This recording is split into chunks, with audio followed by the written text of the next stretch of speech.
Hello बच्चों, कैसे हैं आप लोग। उम्मीद करते हैं आप लोग बहुत अच्छे होंगे और अपनी पढ़ाई को एकदम शानदार तरीके से कर रहे होंगे। आज की इस वीडियो में हम लोग प्रश्नावली 3.4 करेंगे।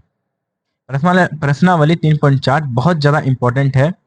इसमें फर्स्ट क्वेश्चन, निम्नलिखित समीकरण के युग्म को विलोपन विधि तथा प्रतिस्थापन विधि से हल कीजिए। कौन सी विधि अधिक उपयुक्त है। तो देखिए, मेरे मानने से तो इसमें विलोपन विधि बहुत ज़्यादा उपयुक्त है। खैर, आप लोग को जो अच्छा लगे उस विधि से आप लोग इसको बना सकते हैं। तो चलिए, आज इसमें फर्स्ट क्वेश्चन में, इसका पहला क्वेश्चन में 4 क्वेश्चन है। इसमें से हम चारों क्वेश्चन नहीं करेंगे, इसमें जो डिफिकल्ट क्वेश्चन है उसको सिर्फ कर दे रहे हैं। बाकी बात जो क्वेश्चन करने हैं वो आपको घर में करने हैं। और ये जो इसमें चारों क्वेश्चन है बहुत ज़्यादा इंपॉर्टेंट है। ये मतलब बिहार बोर्ड में अक्सर ये सारे क्वेश्चन पूछे जाते हैं। ठीक है, तो चलिए इसको सॉल्व करेंगे। तो हम इसमें 4 नंबर क्वेश्चन सॉल्व करेंगे, है ना। एक 4 नंबर कर दे रहे हैं और इसमें एक हम कर दे रहे हैं ये वाला 2 नंबर। ठीक है, एक 4 नंबर सॉल्व कर दे रहे हैं, एक 2 नंबर सॉल्व कर दे रहे हैं। ठीक है, चलिए आइए। तो सबसे पहले हम लोग इसमें 4 नंबर क्वेश्चन करेंगे, है ना। प्रश्नावली 3.4 का पहला क्वेश्चन का चौथा नंबर, है ना। तो इसको हम विलोपन विधि से हल करेंगे। आप लोगों को अगर प्रतिस्थापन विधि सही लगे, आसान लगे, तो आप प्रतिस्थापन विधि से भी हल कर सकते हैं। बाकी बात, विलोपन विधि तो बहुत आसान होता है, इसलिए हम इसको विलोपन ही विधि से हल करेंगे। ठीक है, तो यहाँ पे हम लिख दे रहे हैं विलोपन विधि से हल करने पर। विलोपन विलोपन विलोपन विधि से। ठीक है, इसको विलोपन विधि से हल करते हैं। तो जो समीकरण है उसको पहले हम उतार लेंगे। समीकरण क्या है? समीकरण है x plus 2x/2 plus 2y बट्टे 3 और बराबर -1। ये समीकरण 1 है। ठीक है, इसी के नीचे हम समीकरण 2 भी उतार लेंगे। तो समीकरण 2 क्या है? x माइनस y/3 और बराबर 3। ठीक है, और ये हो गया समीकरण 2। ठीक है, अब इसको काटने के लिए हमको इसे बराबर करना पड़ेगा, है ना। इस दोनों को बराबर करना पड़ेगा। अब इस दोनों को बराबर करने के लिए क्या कर सकते हैं? यदि हम यहाँ पर 2 से गुना कर दे और यहाँ पर 1 से गुना कर दे, तब ये क्या होगा? बराबर हो जाएगा। ठीक है, तो यहाँ पर हम क्या करेंगे? 1 से गुना करेंगे और यहाँ पर गुना कर देंगे 2 से। ठीक है, अब इसको गुना करेंगे तो ये आसानी से मेरा बन सकता है। ठीक है, तो यहाँ पे 1 से गुना करेंगे तो जितने भी समीकरण है, जितना भी समीकरण है वो तो वैसे ही उतर जाएगा, है ना। यानी फर्स्ट समीकरण में 1 से गुना करेंगे तो वो सब कुछ तो वैसे ही हो जाएगा। यानी x/2 प्लस 2y/3 और बराबर में -1। ठीक है, अब समीकरण 2 में जब 2 से गुना करेंगे तो देखिए 2y, है ना, सॉरी 2x। 2 को जब x से गुना करेंगे तो 2x हो जाएगा और 2 को जब y से गुना करेंगे तो यहाँ पे -2y और बट्टे में 3 है तो 3 वैसे ही उतर जाएगा। और 2 तिहाई 6, तो बराबर में यहाँ पर हो जाएगा 6। ठीक है,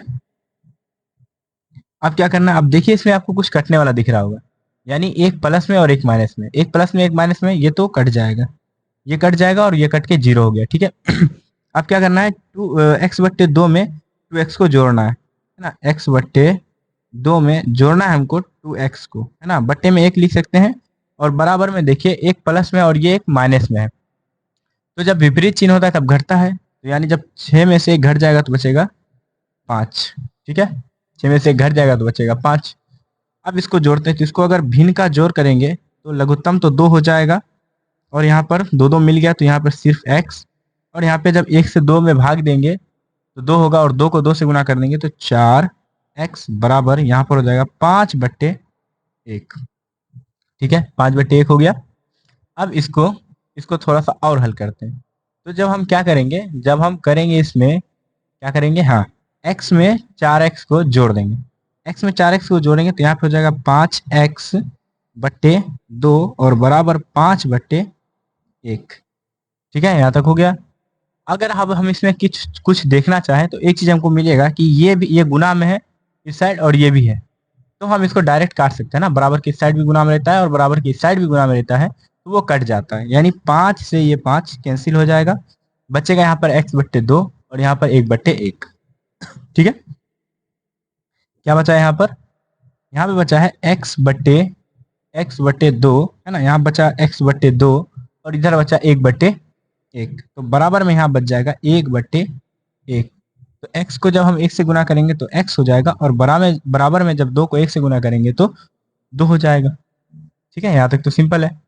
अब हमको करना क्या है, समीकरण 1 चाहे 2 में इस x का मान रख देंगे तो x और y दोनों का मान निकल जाएगा। ठीक है, तो चलिए समीकरण 1 में, है ना, समीकरण 1 में x का मान रख देंगे।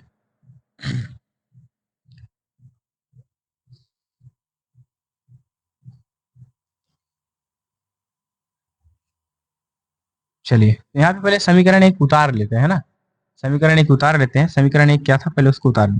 पहले लिखना पड़ेगा कि समीकरण 1 में, समीकरण 1 में, एक में x का मान रखने पर, x का मान रखने पर, है ना, क्या करेंगे, समीकरण 1 में x का मान रख देंगे। तो समीकरण 1 में मान रखेंगे तो ये है समीकरण लिखा हुआ, ठीक है, शॉर्ट में लिखा हुआ है समीकरण 1 में x का मान रखने पर। तो समीकरण 1 पहले उतार लेते हैं है ना। समीकरण है x बट्टे 2 और प्लस प्लस है 2y बट्टे 3 और बराबर में -1। ठीक है, x बट्टे 2 प्लस 2y बट्टे 3 और बराबर में -1। और x के जगह पे क्या आया था, 2 आया था, तो यहाँ पे हो जाएगा x के जगह पे 2 रख देंगे, 2/2 और प्लस में 2/y और बट्टे में 3 और बराबर -1। अब ये 2 से 2 कैंसिल आउट हो जाएगा, यहाँ पे बचेगा 1, है ना। तो यहाँ पे हम रखेंगे 2y, है ना, 2y/3 और बराबर में -1 और ये 1 प्लस में उधर जाएगा तो -1। ठीक है, अब क्या करना है, अब क्या करना है, ये दोनों माइनस में है, दोनों समान चिन्ह है यानी जुड़ जाएगा और माइनस में ही जुड़ेगा, है ना। यहाँ पे लिखेंगे 2y/3 और बराबर में -2। अब इसको क्रॉस मल्टीप्लाई कर देंगे, है ना, यानी इस -2 से इस 3 को और इस 2y को इस 1 से, 2y को 1 से गुना करेंगे तो यहाँ पे हो जाएगा 2y और बराबर में 3 दूनी 6 यानी -6।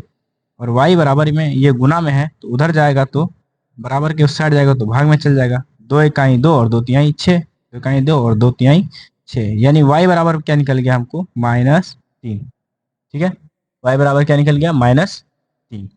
तो यहाँ पे x का मान क्या निकल गया, लिख देंगे यहाँ पर, x बराबर निकल गया था 2 और y बराबर निकल गया -3 और ये हो गया अपना आंसर। ठीक है, उम्मीद है आपको समझ में आया होगा। अब हम लोग करेंगे इसी का 2 नंबर क्वेश्चन, है ना। पहले हम लोग 4 नंबर क्वेश्चन कर लिए क्योंकि थोड़ा सा हार्ड था और अभी आप लोग आए होंगे देखने के लिए, तो अब उस टाइम फोकस एकदम अच्छे से रहता है वीडियो पर। ठीक है, बाद में अब बच्चा को क्या होता है, धीरे धीरे वो फोकस दूर हो जाता है। ठीक है, तो अब जो 2 नंबर हम आपको बताने वाले हैं वो थोड़ा सा शॉर्ट क्वेश्चन है ना, थोड़ा सा हल्का क्वेश्चन है। अब उसको बता दे रहे हैं, बाकी बात आप सारे क्वेश्चन को कर लीजिएगा खुद से ही और आप कर भी सकते हैं। ठीक है, इतना दिन पढ़े तो नहीं कीजिएगा।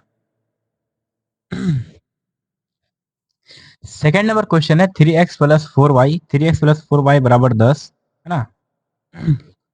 3x + 4y बराबर 10 और 2x - 2y बराबर 2। अब इसे करना क्या है, इसे विलोपन विधि से हल करेंगे, है ना। अगर प्रतिस्थापन विधि से आपको सही लगे तो आप उससे भी हल कर सकते हैं, कोई दिक्कत नहीं है उसमें। तो इसको हम लिख देते हैं विलोपन विधि से हल करने पर, क्योंकि हम इसको विलोपन विधि से ही हल करेंगे। विलोपन विलोपन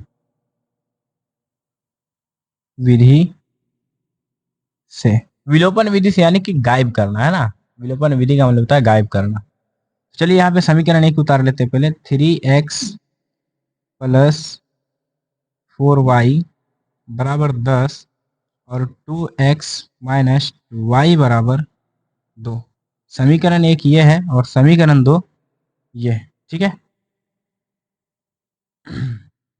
चलिए अब हमको इसमें काटना है, गायब करना है, तो हम इसमें कर क्या सकते हैं, इसमें हम यही कर सकते हैं कि इस 2 को, है ना, ये 2 है ना, 2 और यहाँ पर 4 है। देखिए एक बहुत अच्छा ट्रिक है, किसी को बताइएगा नहीं, बहुत खतरनाक ट्रिक है ये, यानी 4 और बट्टे 2, इस दोनों को देखिए प्लस में एक माइनस में ये आसानी से कट जाएगा। तो इसको हम क्या करेंगे, ऊपर वाला ऊपर में, नीचे नीचे बट्टे में कर देंगे। ठीक है, उसके बाद 2 इकाई 2 और 2 चौके 8, सॉरी 2 दूनी 4। तो कटने के बाद क्या आ गया, 2 और बट्टे में 1, यानी इस 1 से क्या करना है, ऊपर गुना कर देना है और इस 2 से नीचे गुना कर देना है। ठीक है, तो चलिए अब हम 1 से सब में गुना करेंगे तो वही आ जाएगा 3x + 4y और बराबर 10 और इस 2 से गुना करेंगे तो 2 दूनी 4x - 4y बराबर 4।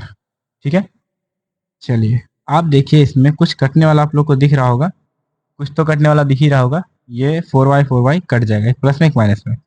अब देखिए 3 गो x में 4 गो x जोड़ना है, तो यहाँ पर हो जाएगा 7 गो x बराबर, यहाँ पर हो जाएगा 14। x को यहीं रखेंगे और ये जो 14 है, ये 14 है, इसको लिखेंगे और ये 7 जो है वो गुना में उधर जाएगा तो भाग में 7, यानी 7 इकाई 7 और 7 दूनी 14, यानी x बराबर निकल गया है 2। ठीक है, x बराबर निकल गया है 2।